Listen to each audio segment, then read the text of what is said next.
இந்த உலகமே என் நாடங்க. நான் போகாத தேசமே கிடையாது, எனக்கு தெரியாத ஆளுகளே கிடையாது. என்று பேசும் கங்கை நதி பாய்ந்தோடு மங்கம் கலிங்கம் காஷ்மீரம் பக்கத்து பம்பாய் கல்கத்தா திருக்குத்தா ஜவத்தா தில்லியாம் பூனா ஹைதராபாத் செகந்திராபாத் பங்களாபாத் நீங்க இங்க பார்த்து நான் அங்க பார்த்து போனேன். மகாராஜா கொஞ்சம் கூட அங்கால பேச்சு பேசிக் கொண்டு வந்து இங்கால வந்த கலைக்கின்றீர்கள் என்று பேசும் யாழ்ப்பாணம் போய்விட்டு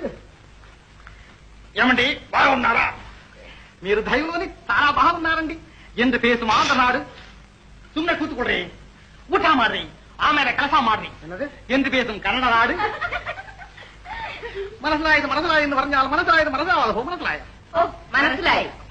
என்று பேசும் கேரள நாடு சென்று விட்டு கடைசியாக அங்கும் இங்கும் எங்கும் உள்ள நாடுகளும் போற்றுகின்ற நாடா, புண்ணிய நாடா, கண்ணியமான நாடாம், காப்பியம் தொல்காப்பியம் இலக்கியங்கள் ஏற்றி தந்த நாடாம், பாக்கள் பாமாலைகள் அருட்பா பொருட்பா வெண்பா ஆக்கி தந்த நாடாம், இயற்கலை இசைக்கலை நாடக்கலை நடனக்கலை பரதக்கலை சித்திரக்கலை பாதுகாத்த நாடாம், அறிஞர்கள் கலைஞர்கள் கவிஞர்கள் நாவலர்கள் பாவலர்கள் அறிவளித்த நாடாம், நாட்டியங்கள் போட்டியிலும் ஆடிலும் சீமாட்டிகள் நிறைந்திருக்கும் நாடாம், வந்தாரை வாழ வைக்கும் முரசு கொட்டி தலைவணங்கா கொடி பறந்த நாடாம், வள நாடாம், வைர நாடாம், தென் நாடாம், தேன்பாயின் நாடாம், திருத்தமிழ் நாடாம், தமிழ்நாட்டிற்கு வந்துவிட்டேன் அரசே.